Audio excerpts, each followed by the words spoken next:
Dan itulah yang menyebabkan kenapa banyak di antara kita yang akhirnya menjadi bosan.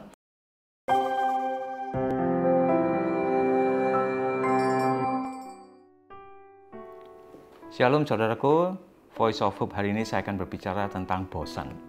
Seberapa banyak di antara kita yang mengalami kejenuhan, kebosanan, apalagi di kondisi pandemi seperti sekarang ini. Tinggal di rumah, kemudian tidak kemana-mana, yang biasanya kita sering keluar ketemu dengan teman-teman, tetapi harus banyak di rumah. Akhirnya apa? Banyak orang bosan, jenuh, jutek ya dalam bahasa lainnya. Nah, seorang antropolog, Helen Fisher, dia berkata begini, bosan adalah kondisi perasaan yang tidak menyenangkan dan bersifat sementara, di mana seseorang merasa kehilangan minat dan sulit berkonsentrasi terhadap aktivitas yang sedang dilakukannya.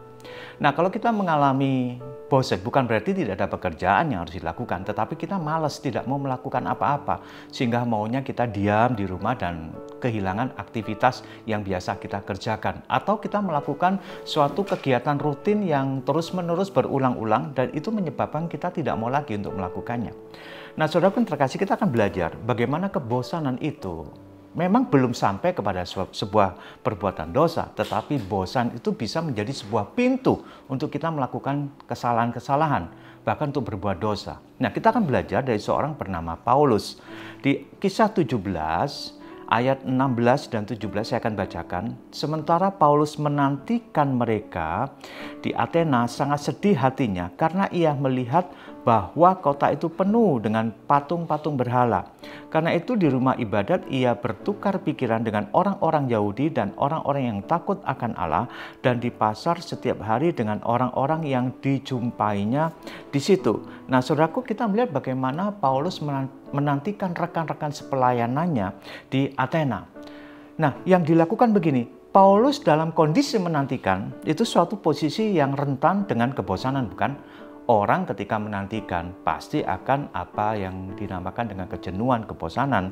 Kita juga menjadi manusia yang jarang ya kita suka untuk menanti ya. Kadang kita mengantarkan anak, mengantarkan suami atau istri ya, harus menunggu, itu sebuah pekerjaan yang sangat membosankan. Tetapi kita lihat ketika Paulus menantikan rekan-rekan sepelayanannya untuk kembali ke Athena, dan yang dilakukan adalah apa? Perhatikan ya, di ayat 16 tadi saya akan bacakan di dalam terjemahan ILT, disebutkan demikian, dan sementara Paulus menantikan mereka di Athena, rohnya digusarkan di dalam dirinya ketika melihat kota itu yang dipenuhi dengan berhala.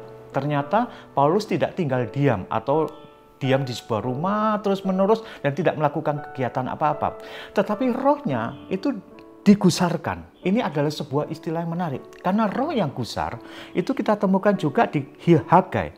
Hagai 1 ayat 14 ketika disebutkan Tuhan menggerakkan semangat Zerubabel bin Shealtiel, Bupati Yehuda, dan semangat Yosua bin Yosadak. Dalam bahasa Inggris disebutkan bahwa menggerakkan semangat itu stir up the spirit. Ya, seperti Paulus yang spiritnya stir, ya, artinya digusarkan. Ada semangat, ada sikap roh yang tidak bisa berhenti untuk tidak melayani Tuhan. Nah, kita melihat ini adalah kehidupan spiritual yang benar, roh yang selalu menyala-nyala dan bergairah.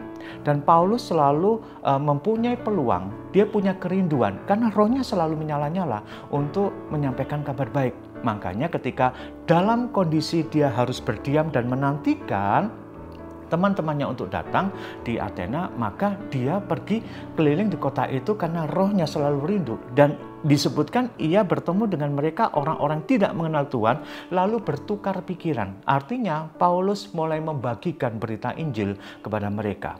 Roh yang bersemangat ya, roh yang selalu gusar tidak akan pernah berhenti untuk selalu rindu untuk menyampaikan firman Tuhan. Nah, kita perhatikan bagaimana kondisi roh kita.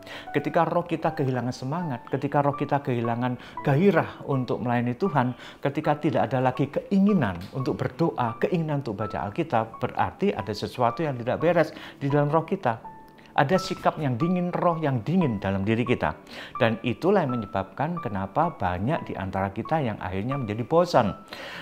Kalaupun kita ada banyak entertain di rumah, ada TV, ada HP, ada YouTube, ada film-film, toh tidak bisa menggantikan posisi roh yang seharusnya menyala. Kuncinya adalah roh yang harus stir up, yaitu roh yang harus selalu bersemangat.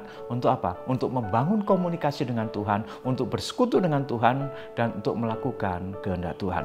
Mari kita lihat orang-orang di sekitar kita. Mereka sedang membutuhkan Kristus, mereka sedang dalam keadaan berputus asa, mereka tidak tahu harus kemana untuk menyampaikan keluhannya. Inilah saat yang tepat supaya roh kita bangkit untuk melayani mereka. Kalau hari ini roh kita menjadi dingin dan kita menjadi bosan, itu adalah pintu menuju kepada dosa. Bangkitkan roh kita minta Tuhan untuk membangkitkan roh kita, semangat kita untuk melayani Tuhan dan melakukan kehendak-Nya. Ketika kita berada dalam posisi melakukan firman Tuhan dan kehendak Tuhan, roh yang menyala-nyala itu tidak akan pernah membuat kita bosan. Mari lakukan ini dalam kehidupan kita dan kita selalu bersemangat dan tidak pernah bosan untuk bersekutu dengan Tuhan dan melakukan kehendak-Nya. Tuhan Yesus memberkati kita semua. Amin.